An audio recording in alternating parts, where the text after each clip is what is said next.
ওয়া আলকাইতু আলাইকা মাহাব্বাতাম মিন্নি, 7 বার পাঠ করলে কি হয় আমি আবারও বলছি, ওয়া আলকাইতু আলাইকা মাহাব্বাতাম মিন্নি, 7 বার পাঠ করলে কি হয়। খুবই দামি এবং গুরুত্বপূর্ণ আমলটি। আমলটি আপনি শিখে রাখুন, আপনার কাজে লাগবে। আমলটি কখন, কিভাবে, কোন নিয়মে করবেন, আমলটি করে কিভাবে উপকৃত হবেন আমি বলে দিচ্ছি। বিস্তারিত জানার জন্য, আমলটি শিখে রাখার জন্য ভিডিওটি না টেনে, না কেটে ধৈর্য এবং মনোযোগ সহকারে শেষ পর্যন্ত দেখতে থাকুন, তাহলে সঠিক নিয়ম আমলটি করতে পারবেন। প্রিয় ভাই বোনেরা, আর যদি টেনে টেনে কেটে কেটে দেখেন অনেক জায়গা বাদ পড়ে যাবে, সঠিক নিয়ম আমলটি করতে পারবেন না। চলুন কিভাবে আমলটি করতে হয় জেনে নেওয়া যাক। শুরুতে অজু করবেন, উত্তম পোশাক পরিধান করবেন, নির্জন জায়গায় বসবেন, বসে আমলের দিক মনোযোগ নিয়ে আসবেন। তখন দেখবেন আমলের দিক মনোযোগ চলে আসছে। এরপরে জীবনের গুনাহের কথা স্মরণ করে ক্ষমা প্রার্থনা করবেন। হায় আল্লাহ, জীবনের সমুদায় গুনাহ খাতাগুলো মাফ করে দিন, অন্তরকে পাক পবিত্র বানিয়ে দিন। এরপর 3 বার দুরূদ শরীফ সাল্লাল্লাহু আলাইহি সাল্লাম, সাল্লাল্লাহু আলাইহি সাল্লাম, সাল্লাল্লাহু আলাইহি সাল্লাম। ইস্তিগফার এবং দুরূদ শরীফ যখন পাঠ করা হয়ে যাবে, এরপর আপনি কি করবেন? এরপর আপনি সেই দোয়াটি পাঠ করবেন।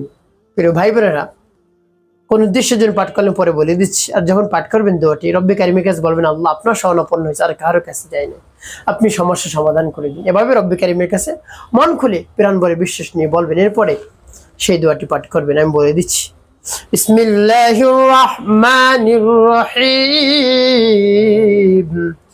وألقيت عليك محبة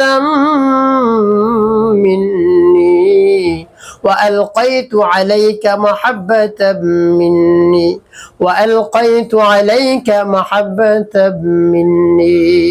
কতবার? উনি 7 বার পাঠ করবেন।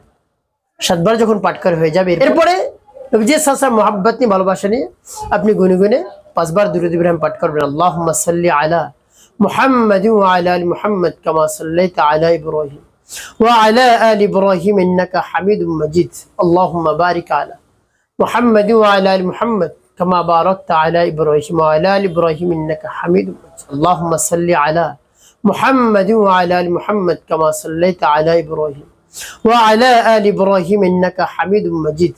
اللهم بارك على محمد وعلى آل محمد كما باركت على إبراهيم وعلى آل إبراهيم إنك حميد مجيد. اللهم صل على محمد وعلى آل محمد كما صليت على إبراهيم وعلى آل إبراهيم إنك حميد مجيد.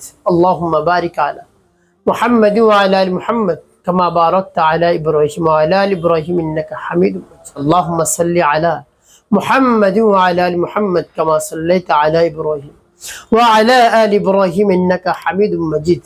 اللهم بارك على محمد وعلى آل محمد كما باركت على إبراهيم وعلى آل إبراهيم إنك حميد مجيد. اللهم صل على محمد وعلى آل محمد كما صليت على إبراهيم وعلى آل إبراهيم إنك حميد مجيد.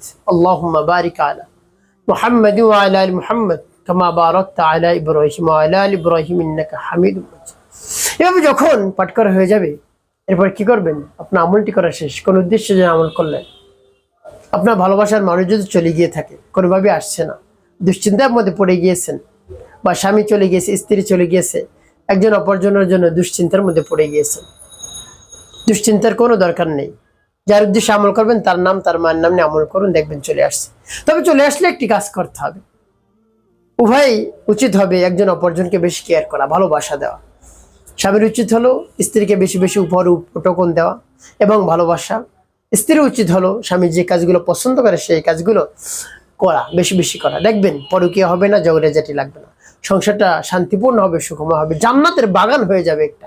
সুবহানাল্লাহ বিহামদি। তাই স্বামী স্ত্রীর মধ্যে মিল মোহাব্বত থাকা চাই, থাকলে সেই সংসারটার মধ্যে কোনো অশান্তি আসে না। একটি কাজ করতে হবে আপনাকে, 5 ওয়াক্ত নামাজ আদায় করতে হবে, মানুষের কল্যাণে খেদমতে কাজ করবেন, অবশ্যই আপনার জীবন সুখময় হবে, শান্তিপূর্ণ হবে।